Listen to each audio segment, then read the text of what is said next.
pido que abran sus Biblias en el Evangelio de Juan, capítulo 3. Evangelio de Juan, vamos a leer desde el capítulo 2, versículo 23. El Evangelio según San Juan, capítulo 2, versículo 23.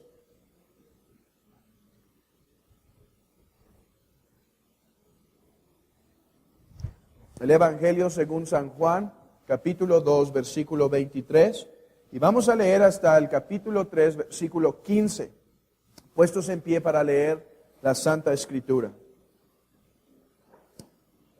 El Evangelio de Juan, capítulo 2, versículo 23. Hermanos, así dice la palabra inspirada e inerrante de nuestro Señor. Estando en Jerusalén, en la fiesta de la Pascua, muchos creyeron en su nombre, viendo las señales que hacía, pero Jesús mismo no se fiaba de ellos, porque conocía a todos. Y no tenía necesidad que nadie le diese testimonio del hombre, pues sabía lo que había en el hombre.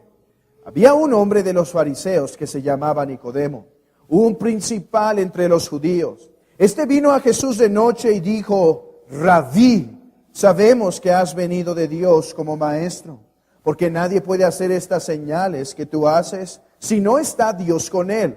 Respondió Jesús y le dijo: de cierto te digo, que el que no naciere de nuevo no puede ver el reino de Dios. Nicodemo le dijo: ¿cómo puede un hombre nacer siendo viejo? ¿Puede acaso entrar por segunda vez en el vientre de su madre y nacer? Respondió Jesús: de cierto te digo, que el que no naciere de agua y del Espíritu no puede entrar en el reino de Dios. Lo que es nacido de la carne, carne es, y lo que es nacido del Espíritu, Espíritu es. No te maravilles de que te dije: os es necesario nacer de nuevo. El viento sopla de donde quiere y oye su sonido, mas ni sabes de dónde viene ni a dónde va. Así es todo aquel que es nacido del Espíritu. Respondió Nicodemo y le dijo: ¿cómo puede hacerse esto? Respondió Jesús y le dijo: ¿eres tú maestro de Israel y no sabes esto? De cierto te digo, que lo que sabemos hablamos, y lo que hemos visto testificamos, y no recibís nuestro testimonio. Si os he dicho cosas terrenales y no creéis, ¿cómo creeréis si os dijere las celestiales? Nadie subió al cielo, sino el que descendió del cielo, el Hijo del Hombre que está en el cielo. Y como Moisés levantó la serpiente en el desierto, así es necesario que el Hijo del Hombre sea levantado, para que todo aquel que en él cree no se pierda, mas tenga vida eterna. Esta es la palabra de nuestro Dios que vive para siempre, hermanos. Podemos sentarnos.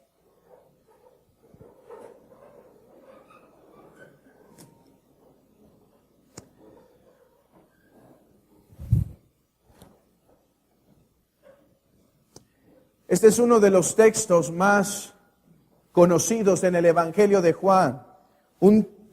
Se nos narra una historia que no se repite en ninguno de los otros evangelios.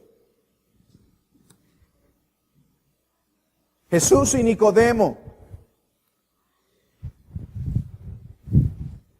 Jesús y Nicodemo, hermanos, es la manifestación de la dureza del corazón de un hombre. De eso trata esta narración, de la imposibilidad de salvarnos por nuestras propias fuerzas. Y sé que son muchos versículos los que vamos a tomar el día de hoy, 18 versículos, pero es por una causa, hermanos. Podemos conocer tanto un capítulo, se nos puede hacer tan familiar que perdamos la profundidad del texto, que perdamos de vista la imagen completa. Evidencia de que esto pasa es la siguiente. Si yo les preguntara esta mañana, ¿de qué trata Juan 3?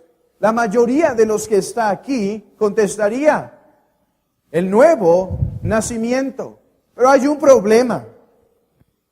No es el tema principal el nuevo nacimiento en Juan 3. ¿Es un tema principal? Sí, pero no es un tema no es el tema principal, el máximo en Juan 3. Y esto pasa porque nos acostumbramos al texto y porque regularmente hacemos algunas divisiones. Hacemos esto. Juan capítulo 3, versículo 1 al 10 es el nuevo nacimiento. Versículo 11 al 15 es la serpiente en el desierto. Y nosotros decimos, es que no tiene nada que ver. El nuevo nacimiento con la serpiente en el desierto son dos narraciones distintas. Son dos temas por separado. Pero quiero mostrarles, hermanos, que eso no es así. Son una misma narración. Entonces, yo pregunto, ¿cuál es el tema principal en Juan 3? El tema principal es el reino de Dios. El tema principal es el reino de Dios. Lo que Mateo habla, el reino de los cielos, Juan dice el reino de Dios. Comprueben esto conmigo brevemente. Vean el versículo 3. Respondió Jesús y le dijo, de cierto te digo, que el que no naciere de nuevo no puede ver el reino de Dios.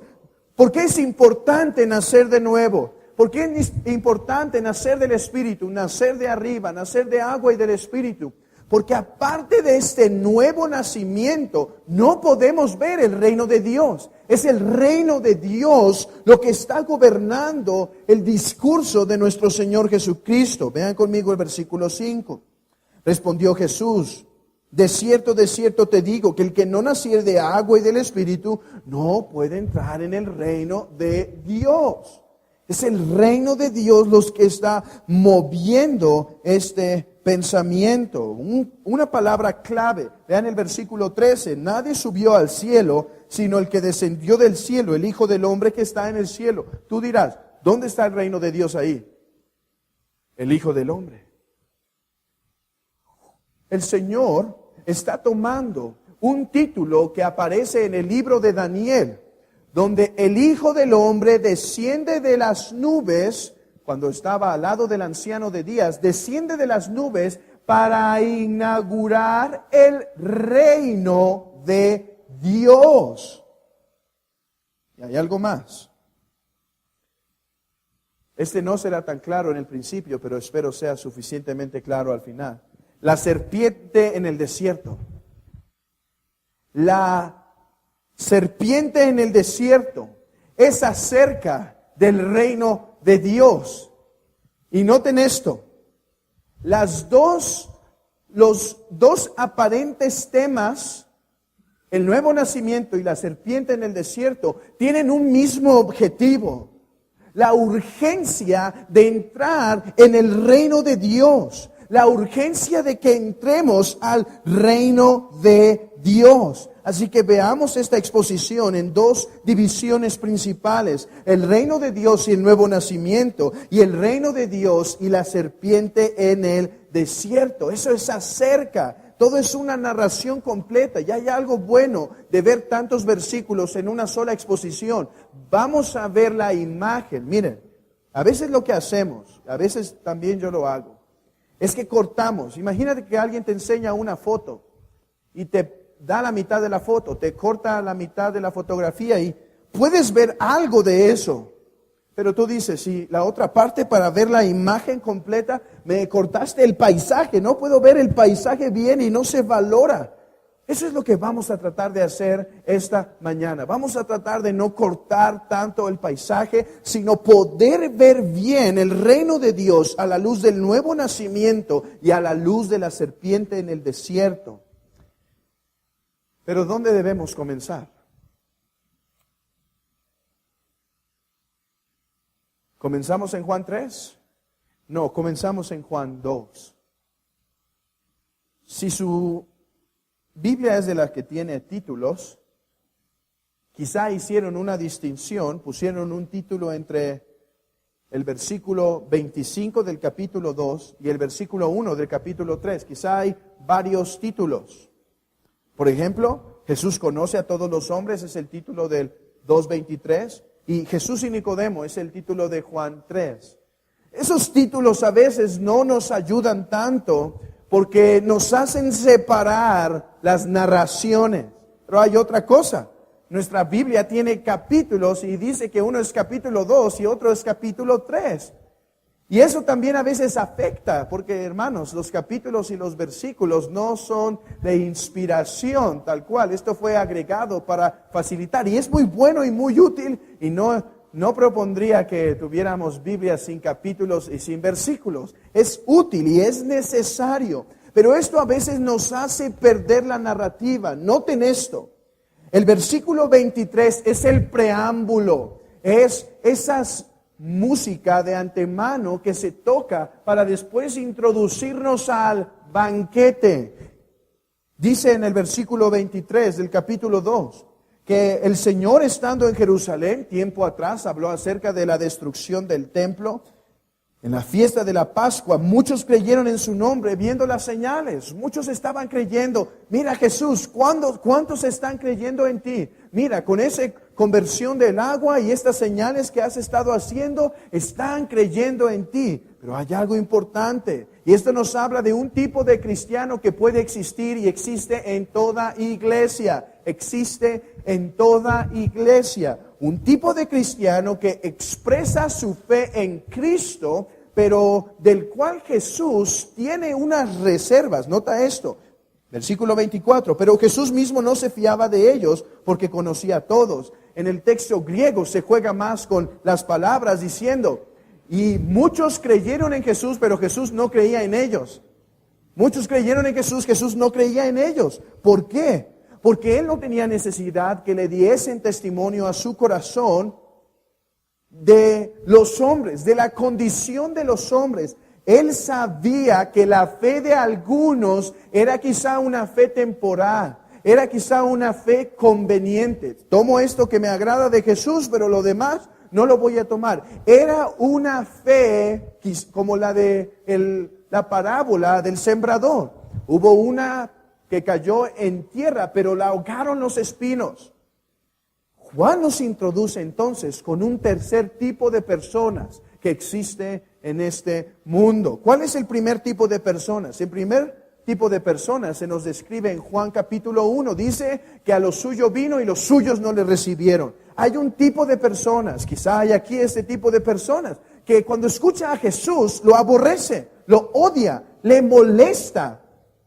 No lo soporta al Señor, así fue, por eso le crucificaron. Hay ese tipo de personas, pero hay otro tipo. Dice que vino Natanael a conocer al Señor y Natanael confesó, tú eres el rey de Israel. El Señor dijo, Natanael, cosas mayores que estas vendrán. Hay un tipo de personas que pone su fe en Cristo, cree lo que Cristo es, confiesa lo que Cristo confiesa, obedece lo que Cristo manda. Esa es la fe verdadera. Y sé que aquí hay verdaderos cristianos que están caminando en esa forma, pero noten esto. Y este es el tercer grupo, quizá más peligroso, porque este tercer grupo de personas dice creer por las señales de Cristo.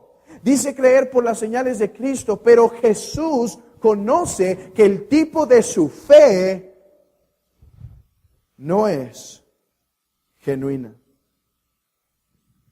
No es genuina.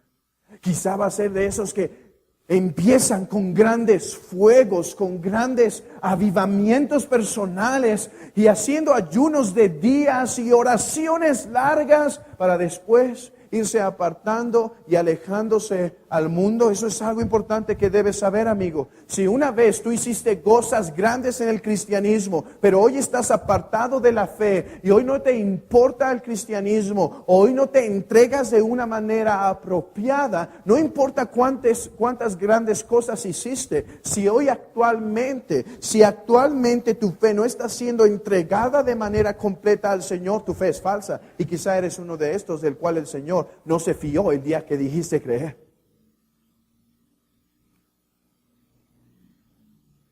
Y es este tipo de personas que nos introduce a Juan 3.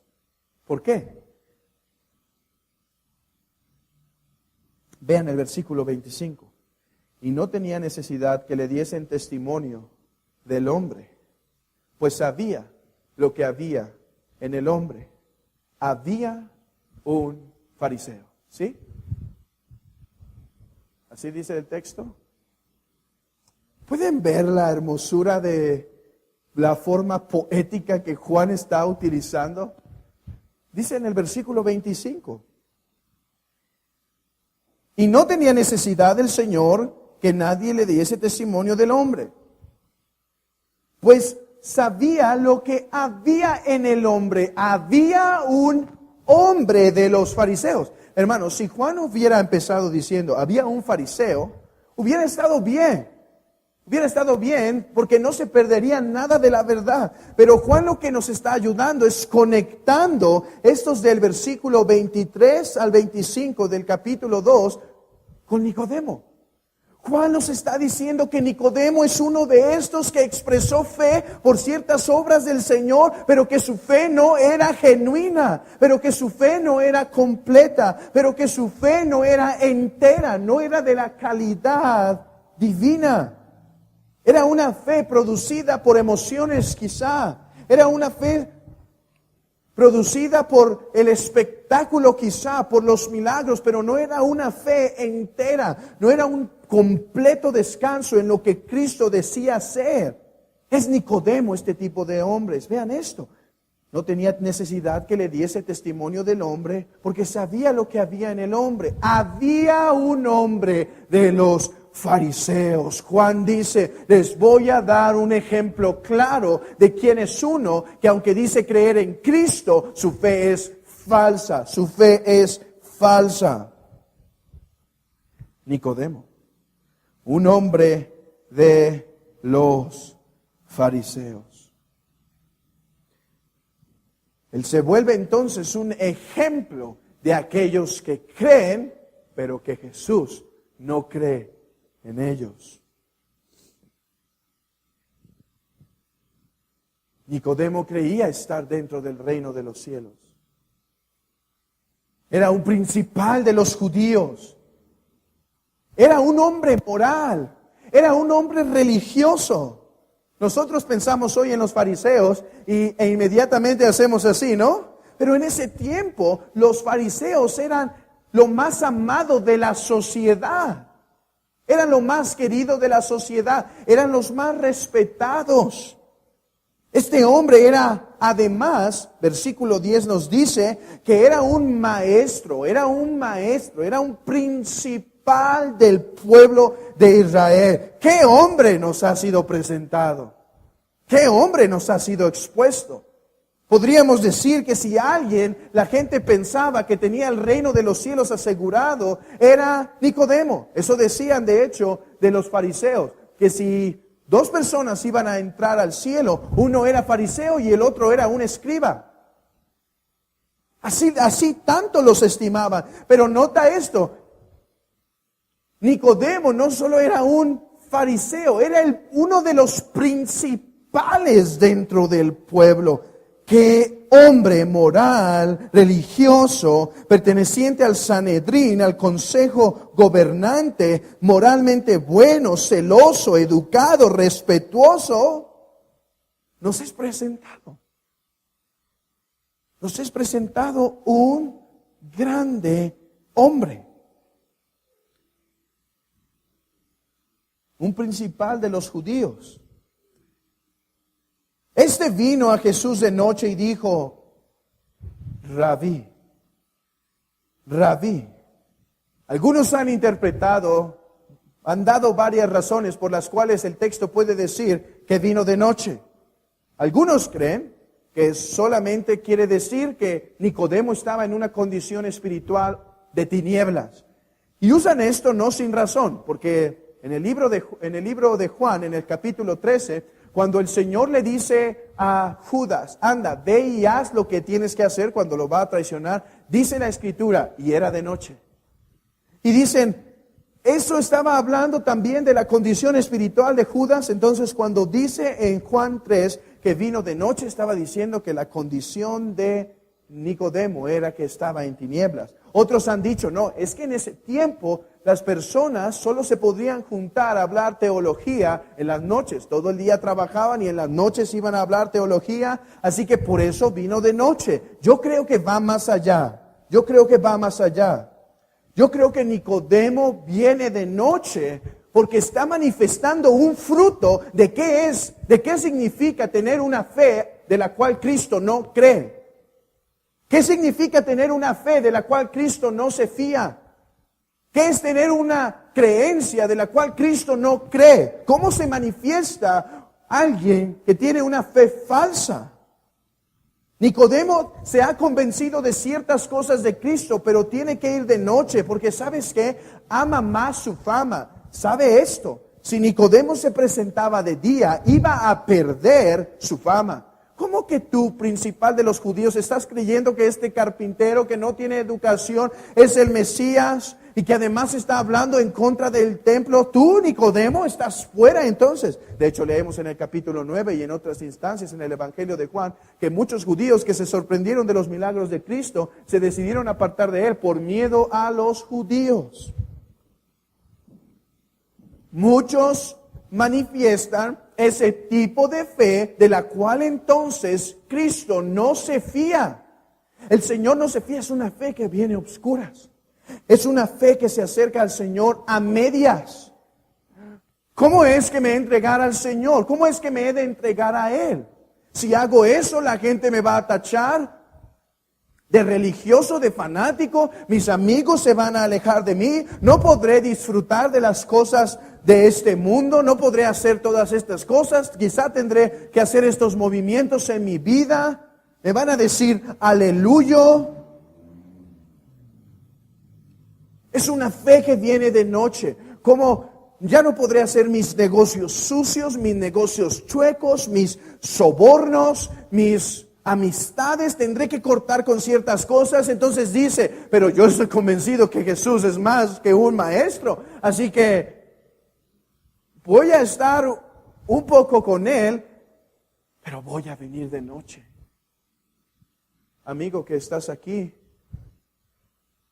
o tú que crees por las señales de Cristo, ¿estás de noche con el Señor?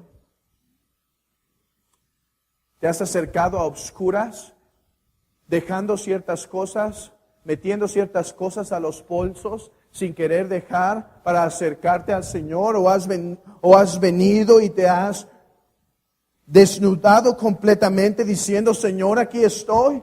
Aún aquellos pecados que aprecio más, aquellas cosas que aprecio más, te lo doy. Tú eres Señor de mi vida, como estos hombres, los discípulos, que dejaron sus vidas, sus cosas. Si alguno quiere venir en pos de mí, niéguese a sí mismo, tome su cruz y sígame. ¿Cómo estás? ¿Te has acercado al Señor Jesús de noche?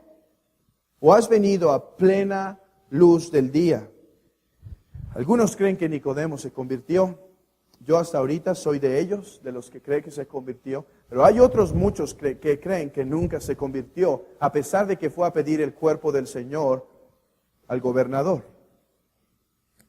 Yo creo que se convirtió, puede ser, pero en la condición que se encuentra en Juan capítulo 3, el corazón de Nicodemo sigue inconverso, a pesar que está de acuerdo con algunas cosas de Cristo. Nota esto, dice el texto, que vino de noche y le dijo, Rabí. Esta palabra para nosotros quizá no tiene una gran importancia, pero es de suma importancia que un rabí, un principal de los judíos, le diga a un carpintero, Rabí. Eso es, esa palabra era dada para los hombres ancianos, para los hombres que habían pasado tiempo, día tras día, estudiando las Escrituras, que habían memorizado prácticamente los primeros 5 libros de la Biblia, el Pentateuco, lo conocían. Además, memorizaban la tradición oral, memorizaban lo que los ancianos habían dicho, hacían ayunos, hacían oraciones. Este hombre eran eruditos del Antiguo Testamento en un sentido, y viene a Cristo y dice, Rabí, Rabí. Nicodemo entendía algo del Señor. Nicodemo entendía que sus palabras eran únicas, que su enseñanza era como pocas. Pero además agrega y dice, sabemos que has venido de Dios.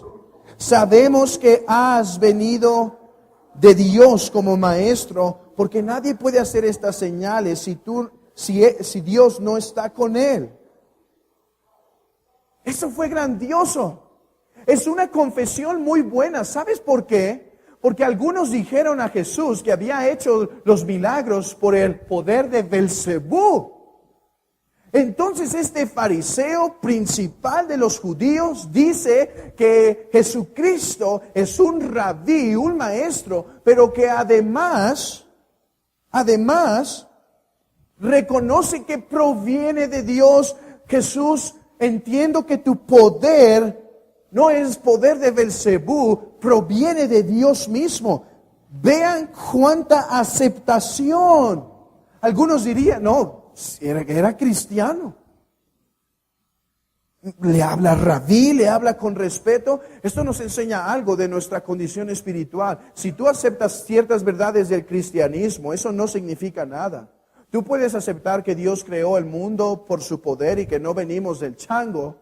Tú puedes aceptar que Jesucristo es Dios y es hombre en su naturaleza hipostática. Tú puedes aceptar muchas verdades, pero eso no confirma que tú has nacido de nuevo.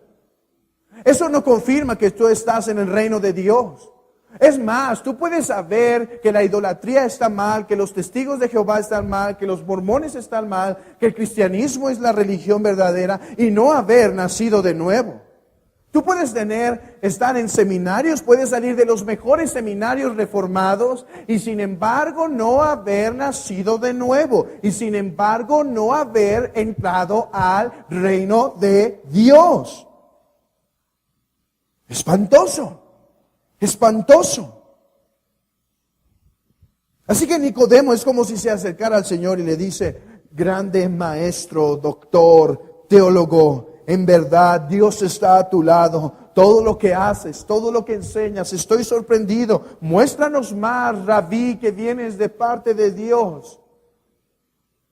¿Sabes qué? La mayoría de los hombres se hubiesen hasta aflojado un poquito con tantos halagos. Lo venían venir al fariseo y dijeron, ahorita que venga vamos a hablar en serio, pero llega con tanta empalago, rabí, maestro de Dios, que muchos hubieran quedado como, vente amigo, vamos a hablar teología. Pero nota la respuesta del Señor. De cierto, te digo, que el que no naciere de nuevo, no puede ver el reino de Dios. ¿Puedes ver el choque momentáneo de esa respuesta? Rabí, maestro, grande, tú poderoso en señales, tú que vienes de Dios. Nicodemo, si no naces de nuevo, no puedes entrar en el reino de Dios. Lo desvía, le quita su pensamiento, le quita sus halagos, los hace a un lado y dice, Nicodemo, estos halagos no te sirven. Nicodemo, si no naces de nuevo, no puedes ver el reino de Dios. Esto nos da un principio por la razón de cómo predicar en la iglesia. En esta iglesia no tenemos tiempo para chistes e historias de abuelitas haciendo cosas tiernas para animar y enternecer el corazón de los hombres. Hay una urgencia. Si no naces de nuevo, no verás el reino de Dios. Si no naces de nuevo, no verás el reino de Dios. Por eso preguntaron un día a George Whitefield. Le preguntaban, señor Whitefield, ¿por qué siempre estás predicando del nuevo nacimiento? Y tienes que nacer de nuevo, y tienes que nacer de nuevo, y tienes que nacer de nuevo. Entonces se acerca una señora y dice, señor Whitefield, ¿por qué insiste? ¿Por qué siempre está predicando que tenemos que nacer de nuevo? Y le dice, amada señora, porque tiene que nacer de nuevo.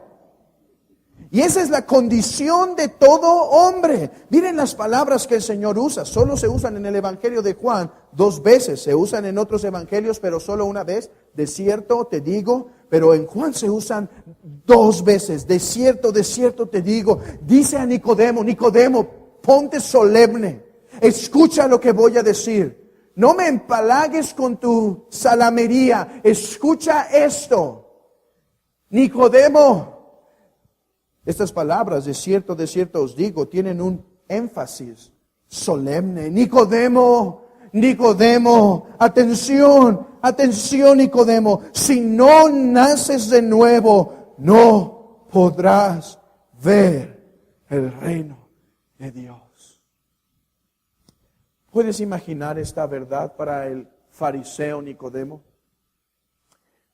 Todo judío pensaba estar en el reino de Dios por ser hijo de Abraham. Lo puedes ver en Juan 8. Nosotros somos hijos de Abraham, tenemos heredad por ser hijos de Abraham. Pero si Israel, como todo un pueblo, pensaba tener el reino de Dios, los fariseos eran la máxima expresión de orgullo y certeza de estar en el reino de Dios. Y el Señor le está diciendo: Nicodemo, no me importa quién eres, no me importa que eres un principal, que eres un fariseo y que eres un maestro. Estás fuera del reino de Dios. Estás fuera del reino de Dios. Y tu fe y lo que has venido a expresar en esta noche y lo que has venido a mostrar, que soy maestro y que soy rabí, no te sirve de nada. Estás fuera del reino de Dios. Tienes que nacer de nuevo. Y esto desconcierta a Nicodemo. Y dice en el versículo 4, Nicodemo le dijo: ¿cómo puede un hombre nacer siendo viejo? ¿Puede acaso entrar por segunda vez en el vientre de su madre y nacer? Algunos han tratado de defender a Nicodemo. ¿En qué sentido? Algunos han dicho: no, es que él le respondió como sarcásticamente. Nicodemo no estaba hablando en verdad en meterse otra vez al vientre. Yo creo que sí. Yo creo que la ceguera de Nicodemo era grande como para pensar que el Señor estaba hablando de una acción sobrenatural de meterse otra vez en el vientre de su madre. ¿Por qué creo esto? Porque los mismos discípulos, por ejemplo, cuando el Señor habló del templo, dijo: yo destruiré este templo y en 3 días lo reedificaré. Dice que los judíos pensaron que hablaba del templo físico y que los discípulos pensaron también que hablaba del templo físico, que fue hasta que resucitó que entendieron que hablaba de su cuerpo. Así que yo creo que la mente de Nicodemo está cegada por el pecado. Esa es una evidencia que alguien no ha nacido de nuevo, que no puede ver realidades espirituales, no puede ver, no puede creer, no puede entregarse totalmente a ellas. Si tú estás aquí y dices: ¿por qué yo escucho y escucho el Evangelio? Y sí, pues como que quiero creer, pero me abraza la incredulidad y digo: no es verdad, no hay Dios, no hay Cristo, no hay salvación. Es por esto, porque no has nacido de nuevo y estás todavía en una mente natural y carnal entenebrecida por tus pecados. Entonces el Señor se responde con mucha paciencia y dice en el versículo 5: de cierto te digo que el que no naciere de agua y del Espíritu no puede entrar en el reino de Dios. Noten esto, el Señor no se mueve de lo que ha dicho. Viene este fariseo a alabar al Señor y él le dice: tienes que nacer de nuevo. Y después dice: pero ¿cómo puede pasar eso? El Señor no se mueve y dice: tienes que nacer de nuevo. Pero vean las palabras en el versículo 3. El que no naciere de nuevo, o también puede ser traducido: el que no naciere de arriba, no puede ver el reino de Dios. El Señor Jesucristo supone que este rabí de Israel debe conocer qué es nacer de nuevo. Él supone que debe saber esto. No entiende Nicodemo. El Señor pacientemente le dice: ok, nacer de nuevo es nacer del agua y del Espíritu. Nacer de agua y del Espíritu. Y aquí es entonces donde el Señor exhorta a Nicodemo, porque no vuelve a entender. Y ve el versículo 10. Respondió Jesús y le dijo: ¿eres tú maestro de Israel y no sabes esto? Nicodemo, no te estoy hablando cosas extrañas, estoy hablando lo que ya revelé. Así que nuestra tarea es ver esto. ¿Qué significa nacer de nuevo? Porque aparte de este nuevo nacimiento, nadie de nosotros heredaría el reino de los cielos. Urge. Esto no es una cosa pequeña. La pregunta es: ¿qué es nacer de nuevo? Han dado, no saben cuántas explicaciones de qué es este nuevo nacimiento.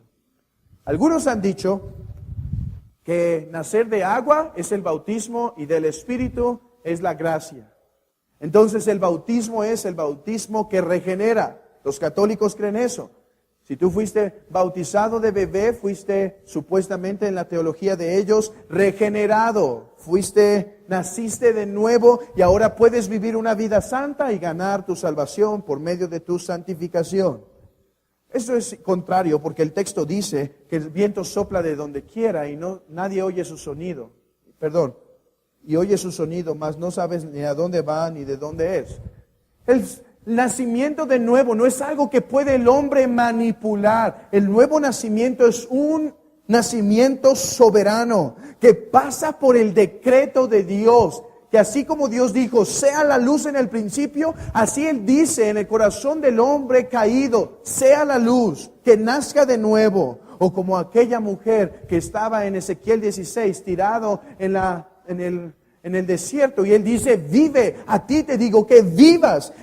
El nuevo nacimiento es un nacimiento que Dios decreta que sucede en el corazón del hombre. Otros han dicho que nacer de agua se refiere a nacer físicamente y nacer del Espíritu a nacer sobrenaturalmente. Y dicen que el agua es el líquido amniótico donde el bebé nace. Esto está totalmente fuera de la Escritura. En verdad, hermanos, algunos predican así este texto. ¿Qué hacemos nosotros? ¿Cómo interpretamos esto? ¿Cuál es la clave de interpretación que han aprendido aquí vez tras vez? Contexto. Contexto. ¿Y qué nos dice el contexto? Vamos al contexto entonces. Dice el versículo 5. De cierto te digo que el que no naciere de agua y del Espíritu no puede ver el reino de Dios. Pero hay más contexto. Vean el versículo 10. Respondió Jesús y le dijo, ¿eres tú maestro de Israel y no sabes esto, hermanos? Estas son nuestras palabras claves para interpretar esto. Vela otra vez. Respondió Jesús y le dijo, ¿eres tú maestro de Israel y no sabes esto? Allí están nuestras claves de interpretación de Nicodemo. ¿Por qué? Porque el Señor le está diciendo, Nicodemo, ya deberías saber esto, porque esto se reveló en el Antiguo Testamento. Entonces, no se trata de inventarnos qué es el nuevo nacimiento y qué es nacer de agua y del Espíritu. Se trata de ir al Antiguo Testamento y ver los textos que hablan de agua y del Espíritu, y entonces interpretarlos a la luz de lo que el Señor dice a Nicodemo. Vamos entonces, por causa de tiempo, solo a dos textos claves. Ezequiel 36.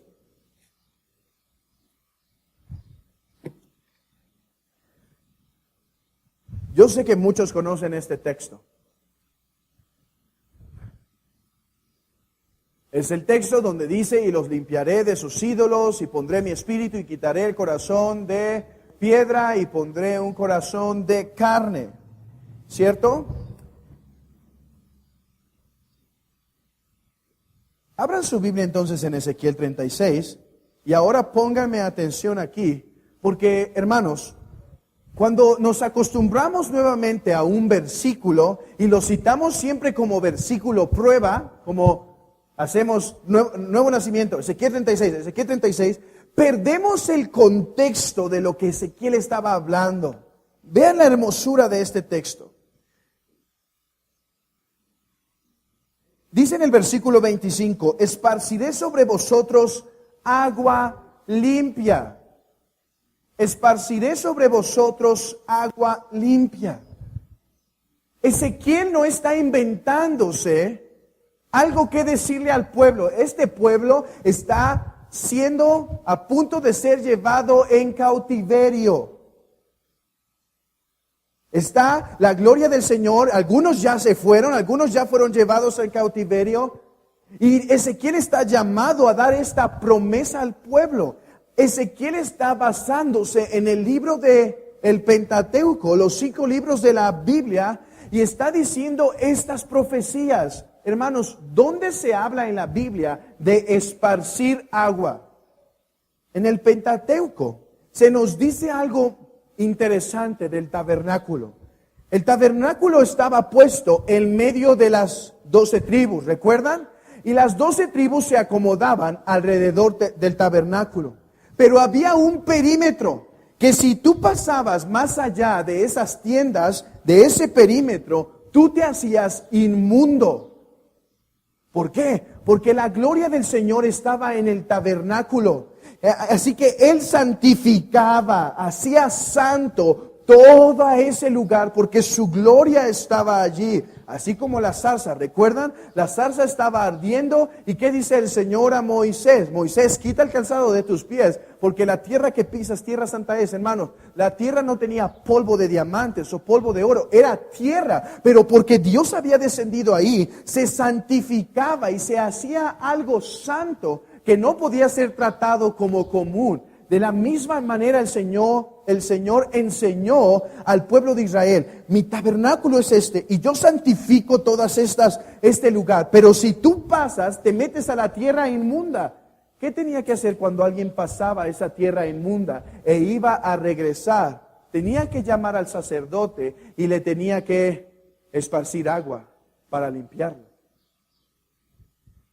Ezequiel está tomando esta imagen donde el sacerdote esparcía agua sobre el que se hacía inmundo por salir de los terrenos permitidos, y está usando esta ideología para prometerle algo al pueblo. Dios los va a santificar así como el sacerdote santificaba a los que se hacían inmundos. Porque noten esto. Ezequiel está profetizando que debido a que el pueblo está viviendo en pecados, Dios se va a apartar de ellos. De hecho, es cuando nace en este tiempo un bebé al cual llaman Icabod, porque la gloria del Señor se estaba apartando. Entonces, naciones de fuera vendrían a destruir, a pisar Jerusalén.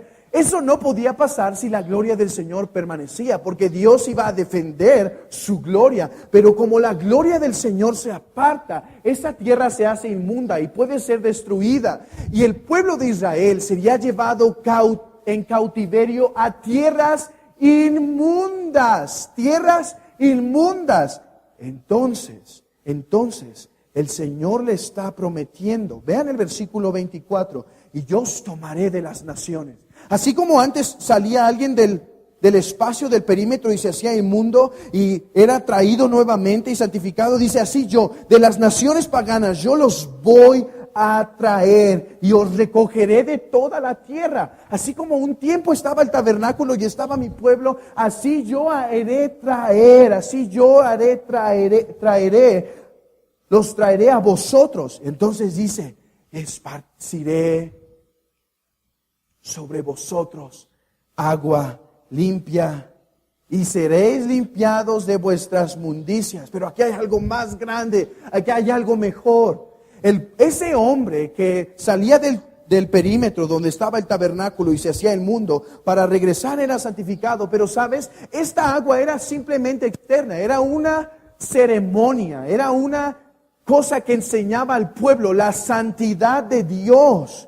Pero nota esto, en esta promesa ya no solo se va a esparcir agua limpia externamente, dice: y de todos vuestros ídolos os limpiaré. Pueblo de Israel, que está saliendo que está siendo llevado en cautiverio, demuestra tu corrupción, tu pecado, tu corazón malvado, tu corazón caído, tu corazón que viola mi ley, tu corazón que está en contra de mí. Estás siendo llevado fuera porque eres pecador. Estás apartado de mi gloria. No puedes tener comunión conmigo. Estás lejano de mí. Pero sabes, yo te voy a traer y te voy a limpiar corazón. Y te voy a limpiar el corazón. Voy a quitar tus ídolos y te daré un corazón nuevo. Y pondré mi espíritu dentro de vosotros y quitaré de vuestra carne el corazón de piedra y os daré un corazón de carne. Y pondré dentro de vosotros mi espíritu y haré que andéis en mis estatutos y guardéis mis preceptos y los pongáis por obra. Ustedes por su pecado, Israel, se han ido. Ustedes violaron mi pacto. Por su pecado, yo los estoy juzgando, serán llevados en cautiverio, pero este juicio externo representa el juicio interno, su corazón malvado. Pero Israel, yo los voy a traer de todas las naciones y les voy a hacer una obra más allá de lo físico. Voy a limpiar ese corazón para que nunca más tengan que violar mi ley y yo tenga que esparcirlos nuevamente con juicio. Dice: haré que andéis en mis estatutos y guardéis mis preceptos. Entonces nota esto. ¿Qué es el reino de Dios? Hay tres cosas elementales para que esté el reino de Dios. Dios, un pueblo, una tierra. Eso es el reino de Dios. Dios manifestado, un pueblo y una tierra. Eso es el reino de Dios. ¿Dónde está el primer reino de Dios? Edén. Dios moviéndose en el jardín. Edén, la tierra, Adán y Eva, su pueblo. ¿Dónde seguimos viendo el reino de Dios? Abraham, después el pueblo de Israel. El pueblo de Israel es su pueblo en una ciudad particular, Canaán, y Dios está con ellos. ¿Cómo sabemos que Dios está con ellos, hermanos? ¿Han meditado en algunas de las leyes que Dios le daba al pueblo? Por ejemplo, la ley de los celos. ¿Recuerdan la ley de los celos? Dice que si el hombre tenía celos, que su esposa había adulterado, debía llevarla al sacerdote. El sacerdote debía recoger cenizas de la tierra y hacer una mezcla, y la debía beber el agua. Y si el vientre le caía, era que era adúltera, y si no caía, era que era mentira. Hermanos, ¿nunca pensaron un momento y decir, ¿y si se caía el vientre y no? O sea, ¿y no había adulterado? Hermanos, nunca pudo pasar una injusticia, porque eso es el reino de Dios. Un pueblo, una ciudad, una geografía, y Dios. Nunca pasó, es lo que se llama en el Antiguo Testamento la teocracia. Esa ley donde el sacerdocio y la ley se unen en una forma porque Dios está allí. El reino de Dios, el prometido reino de Dios, está siendo llevado a cabo cuando Dios está trayendo de todas naciones y está limpiando de todas naciones a personas, quitándoles sus ídolos, poniéndoles las leyes en su corazón, haciéndoles que andéis en sus preceptos y caminando. Nota esto, hay algo que perdemos cuando solo vemos algunos versículos. Vean el versículo 28 de Ezequiel 36. Habitaréis en tierra que di a vuestros padres. ¿Pueden ver?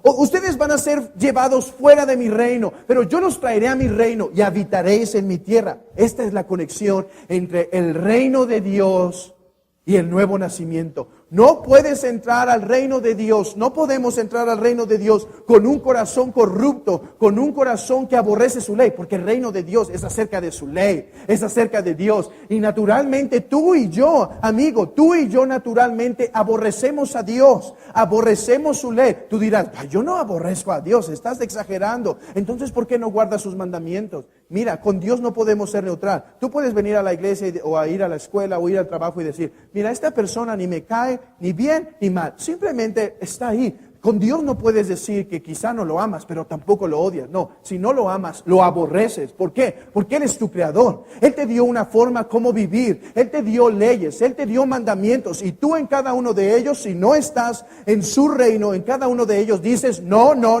mentirás. Bueno, Señor, tantito. Bueno, no harás esto, no verás con tus ojos esas cosas que ves en el internet, no usarás tu cuerpo para eso, no estarás haciendo esas cosas fuera del matrimonio, estarás, bueno, Señor, poquito.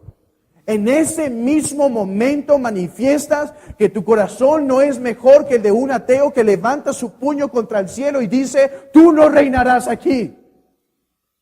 Por eso no puedes entrar al reino de Dios. Porque aparte que Él trabaje y transforme tu corazón, tú lo odias y lo aborreces. Todos nosotros lo odiamos y lo aborrecemos en un corazón natural. Aborrecemos sus leyes. ¿Puedes ver? ¿Por qué no puedes entrar al reino de Dios? Porque no quieres a Dios. Dices, no, sí quiero a Dios y sí quiero el cielo, pero es el que te has formado. Es el que dice Isaías 50:20, Por esto yo hablaré, yo te juzgaré, porque hiciste un Dios que te conviene, porque hiciste no un Dios, el Santo de Israel, el Jehová de los ejércitos, el Dios que te formaste con tu mente. Es por eso que no podemos entrar al reino de Dios, porque en primer lugar no queremos a Dios, no queremos su ley y escapamos, como dijo una vez Charles Spurgeon. Dice, yo no solo aborrecí a Dios, yo corrí al lado opuesto de donde Él estaba. Y si tú no estás en Cristo, es tu misma condición. ¿Sabes? Tienes que nacer de nuevo. ¿Y qué es el nuevo nacimiento? La transformación espiritual efectuada por Dios. Y dirás, ¿y qué puedo hacer para nacer de nuevo? Nada.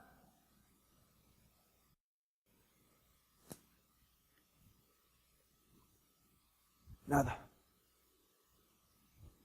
Tienes que nacer de nuevo. ¿Qué puedes hacer? Nada.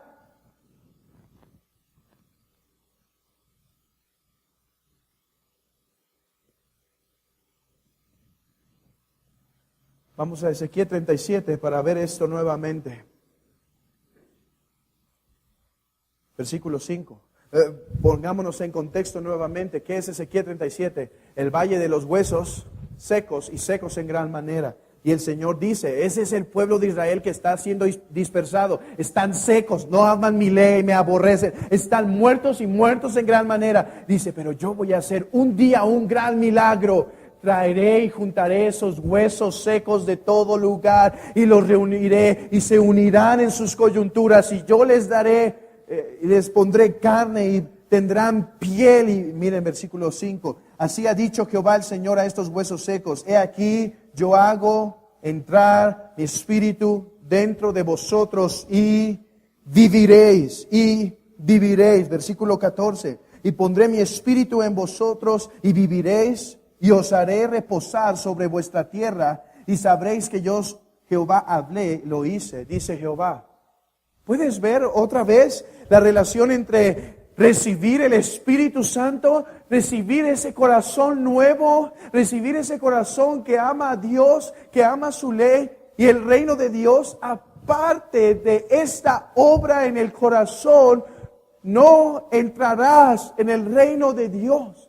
No importa cuánto te vistas de religión, no importa cuántas fachadas de religión tengas, no importa cuántas veces vengas a la iglesia, no importa que uses lenguaje bautizado, lenguaje cristiano bautizado para todas las cosas que haces y mandes en tus mensajes Sol y Deo Gloria. No importa cuánto te sumerjas en el cristianismo, si no naces de nuevo, si tu corazón no es transformado, no verás el reino de Dios. Tienes que nacer de nuevo. Pero sabes, no puedes hacer nada para nacer de nuevo. Nada.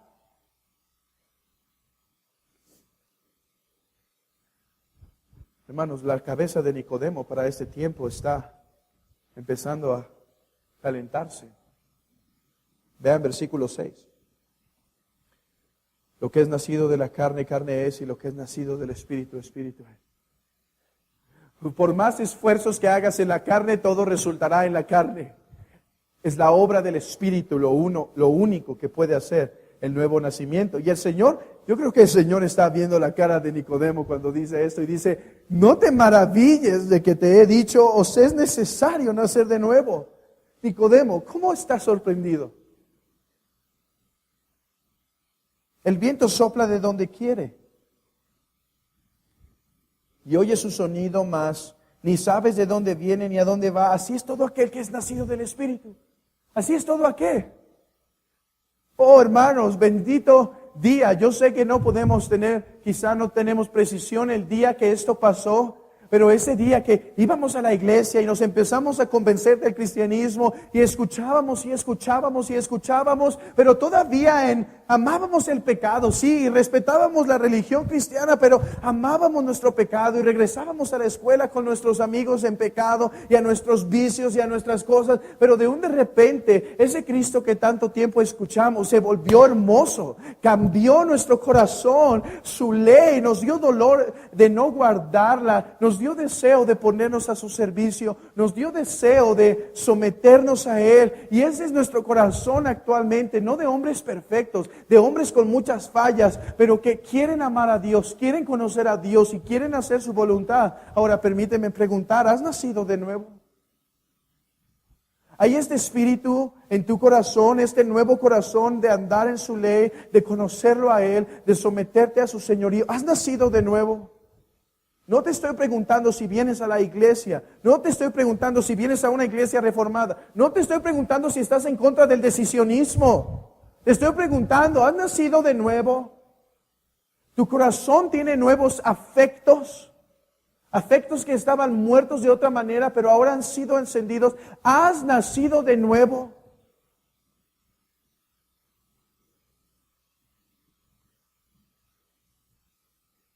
Oh, aquel día que nuestro corazón cambió soberanamente. El Señor dijo, vive.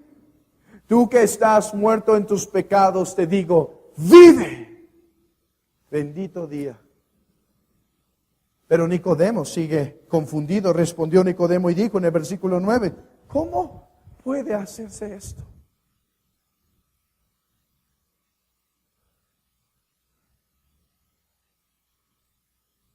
Eso es magnífico. Esta parte para mí es magnífico. ¿Saben qué hace el Señor? El Señor le dice a Nicodemo, tienes que nacer de nuevo. ¿Y cómo se hace esto? No puedes. Es soberano.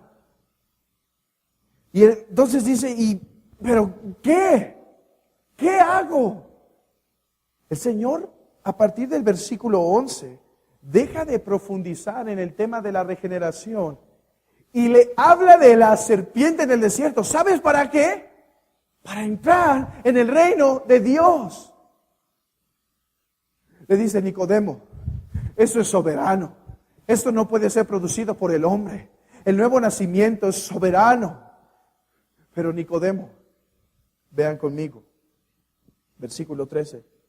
Nadie subió al cielo sino el que descendió del cielo, el Hijo del Hombre que está en el cielo. Y como Moisés levantó la serpiente en el desierto, así es necesario que el Hijo del Hombre sea lavado, para que todo aquel que en él cree no se pierda, mas tenga vida eterna. Nicodemo está diciéndose, ¿cómo nazco de nuevo? No puedes, Nicodemo. Entonces, ¿cómo? Nicodemo, ¿recuerdas aquel texto en Números?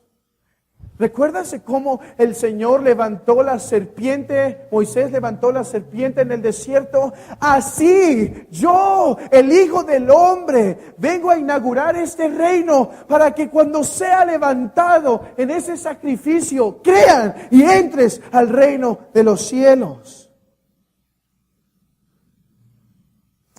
Algunos hasta aquí a donde íbamos estaban más tranquilos y dijo, bueno, entonces si me condeno en el día final, podré decir, pues es que no podían hacer de nuevo. No, el Señor no deja así a Nicodemo. Nicodemo dice, el Señor dice, Nicodemo, seré levantado, seré puesto en un asta alta, para que todo aquel que en mí pone su confianza no perezca. De manera que no hay excusa si pereces. Yo te digo, cree en el Señor Jesucristo y serás salvo. Pero permíteme hacer algo. En los pocos minutos que me restan, permíteme hacer algo para poder conectar el reino de Dios y la serpiente en el desierto. El reino de Dios es el tema de la serpiente en el desierto. ¿Cómo? Vamos a usar una palabra que nos va a ayudar a comprender la relación.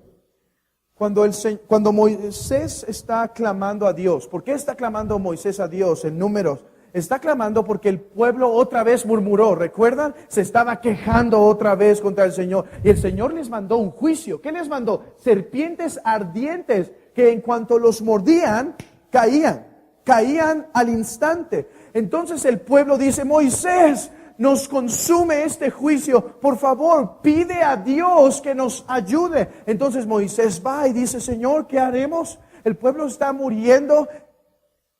Y el Señor le dice, hazte una serpiente como las que ves y ponla aquí está la palabra clave, asta. La palabra hebrea es nish.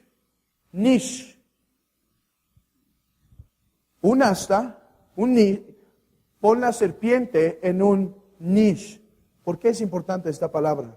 Esta palabra ocurre muy pocas veces en el Antiguo Testamento y ocurre para hablar de Dios siendo la salvación del pueblo. Permítanme hacer esto. La primera ocasión que esta palabra se dice es en Éxodo 17.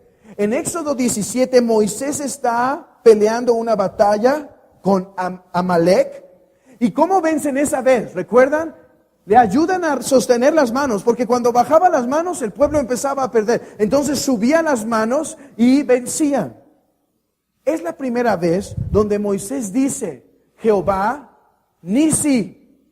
Jehová es mi estandarte. ¿De qué trata esto? Hermanos, las peleas del pueblo de Israel no eran peleas fortuitas para alcanzar justicia social. Eran peleas que trataban de conquistar la tierra Canaán, el reino de Dios. Dios y el pueblo de Dios estaban buscando conquistar la tierra para que fuera el pleno reinado de Dios. Entonces, Moisés dice, estamos introduciéndonos para alcanzar el reino de Dios. Dice, Jehová es mi estandarte. O sea, Moisés dice, mis peleas no las peleo yo. Mis peleas, Él es el que me hace ganar la batalla. En Él está mi confianza. ¿Qué es un estandarte en el pueblo de Israel, en el Antiguo Testamento? Es algo que la gente está viendo, lo que lo direcciona para entrar. Eso es lo que está diciendo Moisés, que es Jehová. Dice, en Él pongo mis ojos, en Él pongo mi confianza. No es por caballos, no es por fuerza, es porque Jehová Nisi, Jehová es mi estandarte. Él me va a introducir. No es por mis fuerzas, mi confianza está en Él. Él me va a introducir al reino de Dios. Después vuelve a ocurrir esta palabra en Números. Dice, hermanos, vean esto. ¿Quién está muriendo por las serpientes? El pueblo de Israel. ¿Qué es el pueblo de Israel? Pueblo de Dios. El reino de Dios. ¿Y qué está diciendo? El pueblo está muriendo por un juicio. El Señor les da una serpiente para que en ella fijen la vista y sean sanados y preservado el reino de Dios. Isaías 11, brevemente, vamos a Isaías 11. Con esto vamos a terminar, hermanos. Isaías 11.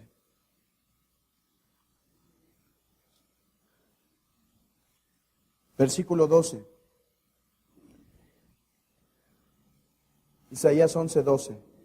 Y levantarán pendón a las naciones y juntarán los desterrados de Israel y reunirán los esparcidos de Judá de los cuatro confines de la tierra. La palabra aquí es nish. Y una mejor traducción diría así: acontecerá aquel día que las naciones acudirán a la raíz de David, que está puesta como estandarte. Noten esto. El pueblo caerá en un juicio y será esparcido, pero la raíz de Isaí será levantada y será puesto como estandarte para que todas las naciones vean a Él y acudan y se reúnan a Él. Reino de Dios. Un texto más claro aún. Isaías 52. Conocemos Isaías 53, ¿cierto? El siervo sufriente, pero noten esta gran profecía de Jesús como el estandarte. Es clave. Versículo 12, Isaías 52, 12. Porque no saldréis apresurados. ¿Cuándo sí salieron apresurados? En Éxodo. El pueblo de Dios estaba siendo rescatado para introducirnos al espacio, el terreno del Señor, donde sería su reino. Y dice, en este próximo éxodo no saldréis apresurados. O sea, será un mejor éxodo. Un éxodo más paz. Puede estar atrás el que persigue, pero Él hará un gran éxodo. Ni iréis huyendo, porque Jehová irá delante de vosotros y os congregará el Dios de Israel. Vean versículo 13. He aquí que mi siervo será prosperado, será engrandecido y exaltado, y será puesto muy en alto, en estandarte. Como se asombraron de ti muchos, de tal manera fue desfigurado los hombres tu parecer y tu hermosura, más que la de los hijos de los hombres. Así asombrará él a muchas naciones. Los reyes cerrarán ante él la boca, porque verán lo que nunca les fue contado y entenderán los que jamás han oído. Noten esto, hermanos, noten esto. Dios, en el Antiguo Testamento, Jehová es el estandarte de Israel. O sea, en él ponen su confianza para ser introducidos al reino de Dios. Pero después serán esparcidos por su pecado, semejante a lo que leímos en Ezequiel, serán esparcidos. ¿Y cómo es que Dios los va a retribuir? Jehová, la raíz de Isaí, será levantada en alto para que todos pongan en él su vista. Eso es el Mesías, aquel que venía para inaugurar el reino de Dios y traer a todos hacia él. Pero noten esto. Nicodemo está recibiendo mayor revelación porque dice, Nicodemo, yo soy ese Jehová Nisi. Yo soy ese estandarte. Yo soy Jehová en el cual tienes que poner tu confianza. No soy solo un rabí, no solo soy un maestro de Dios. Soy Jehová Nisi. Soy el estandarte. En mí debes poner tu confianza para entrar al reino de Dios. Si no confías en mí como lo que soy, no entrarás al reino de Dios. Pero aquí viene algo magnífico. Vean que el Señor hace una comparación. Versículo 14. Y como Moisés levantó la serpiente en el desierto, así es necesario que el Hijo del Hombre sea levantado. Nota esto. Así como, así yo. Así como la serpiente, así yo seré levantado. Esto es clave. Nicodemo no fue algo nuevo esto. Nicodemo no fue nuevo que Jehová es el estandarte. En él hay que poner la confianza. Nicodemo entendía eso. Nicodemo entendía que el Mesías reuniría a las naciones y que todos deberían poner su confianza en el Mesías para ser traídos al reino de Dios. Eso lo entendía Nicodemo, pero hay algo aquí que Nicodemo tiene que entender. ¿Cómo es que la raíz de David, cómo es que el Mesías sería levantado para atraer las naciones? Dice, así como la serpiente, así yo. O sea, Moisés hizo un asta de la maldición que los mordía. La serpiente era el símbolo de su maldición. ¿Qué es lo que los mataba? El veneno de esa serpiente ardiente, eso lo mataba. Interesantemente, eso se vuelve. Jehová da el estandarte que sería su rescate. Dice el Señor, así como la serpiente, así yo. Nicodemo, soy Jehová Nisi. Soy ese Jehová que Moisés puso su confianza para entrar al reino de Dios. Soy esa raíz de Isaí que será levantado para atraer a todos. Pero ¿cómo es que seré levantado? ¿En qué sentido? Así como la serpiente, así el Hijo del Hombre será hecho pecado. Así el Hijo del Hombre será hecho pecado. Será levantado en un poste sangriento para atraer a muchos hacia sí mismo. ¿En qué debes poner tu confianza, Nicodemo? Sí, en que soy el Mesías, pero debes entender que el Mesías, yo soy el divino Jehová, yo soy Dios. Pero Nicodemo, debes saber algo, que la única forma en la que puedes entrar al reino de Dios es si este Mesías sufre la pena de muerte por su amado Padre, y así seré levantado. Ya no hay tiempo, pero si notamos, puedes leer en tu casa la narración de Juan 8 y después la narración de Juan 12. Y los dos hablan de ser levantado. el Hijo del Hombre será levantado. ¿Sabes? Eso no era una sorpresa para Israel. El Hijo del Hombre será levantado. No era una sorpresa. ¿Por qué? Porque dice que la simiente de Isaí sería levantado. Pero lo que el pueblo debía entender es ¿cómo? ¿Qué significa que sería levantado? Significa que padecería en la cruz para que los pecados pudieran ser perdonados. En eso debían tener su confianza. Y en Juan 12 es muy interesante. ¿Por qué? Vienen unos griegos. Vienen griegos al Señor. Él dijo, yo no vengo pero sino a las ovejas perdidas del pueblo de Israel. Los apóstoles irán por los gentiles. Yo vengo por el pueblo de Israel. Mi ministerio se enfoca aquí. Y dice, griegos están viniendo. Juan 12. Y tú dices, oye, pero falta mucho para la muerte de Cristo. No, Juan 12, Juan 13 y del 13 en adelante es la pasión de Cristo en el Evangelio de Juan. Vienen griegos. O sea, las naciones están comenzando a venir al Señor. Y son de esas respuestas que todos nos quedamos asombrados porque le dicen a Felipe, Felipe, dile que nos deje verlo. Y Felipe dice, maestro, te buscan unos griegos, quieren verte. Imagínense Felipe orgulloso de su maestro y su fama y que tenga fama. Y él dice, Felipe, no es necesario. El Hijo del Hombre será levantado. Espera, ¿quieren verme alzado? ¿Creen que soy su Mesías? ¿Creen que soy su Salvador? ¿O qué? En esto se deben gozar, viendo la cruz sangrienta para que entiendan por qué tenía que ser levantado. ¿Por qué murió en la cruz Cristo? Porque tu pecado y mi pecado es abominable a Dios. Dios aborrece nuestros pecados y Dios aborrece el pecador. Por eso Cristo tenía que morir en esa cruenta cruz, pagar los pecados de los que salvarían. ¿Te deleitas en Cristo? No es mi pregunta. Nicodemo se deleitó en Rabí, el que viene maestro de Dios. La pregunta ¿es tu gozo la cruz sangrienta? Esa cruz dolorosa, esa cruz que algunos consideran obscena, donde un hombre está padeciendo, donde un hombre está siendo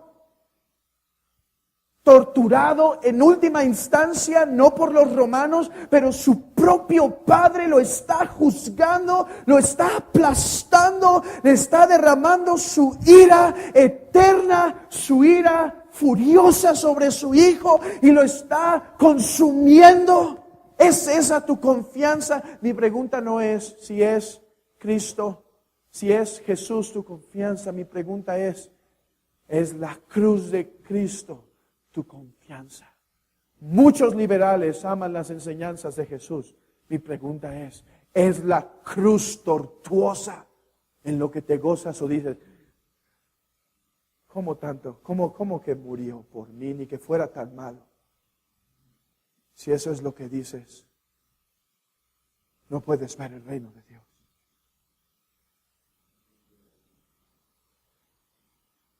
Jehová Nisi, Jesús siendo levantado en ese madero para pagar por nuestros pecados. Tienes que nacer de nuevo. ¿Cómo? Jesús fue levantado por nuestros pecados. Yo sé que tu cabeza explota en cuanto al nuevo nacimiento, pero esto es lo que te manda el Señor. Pon tu confianza en Él, reposa tu confianza en Él. Nota esta promesa en el mismo texto que la Escritura habla de uno de los actos soberanos que no puede ser hecho por ningún hombre, sino solo por Dios. Dice, porque todo aquel que en Él cree no se pierda, mas tenga vida eterna. Pon en Él tu confianza, pon en ese estandarte cruento tu confianza. Solo Él te puede salvar.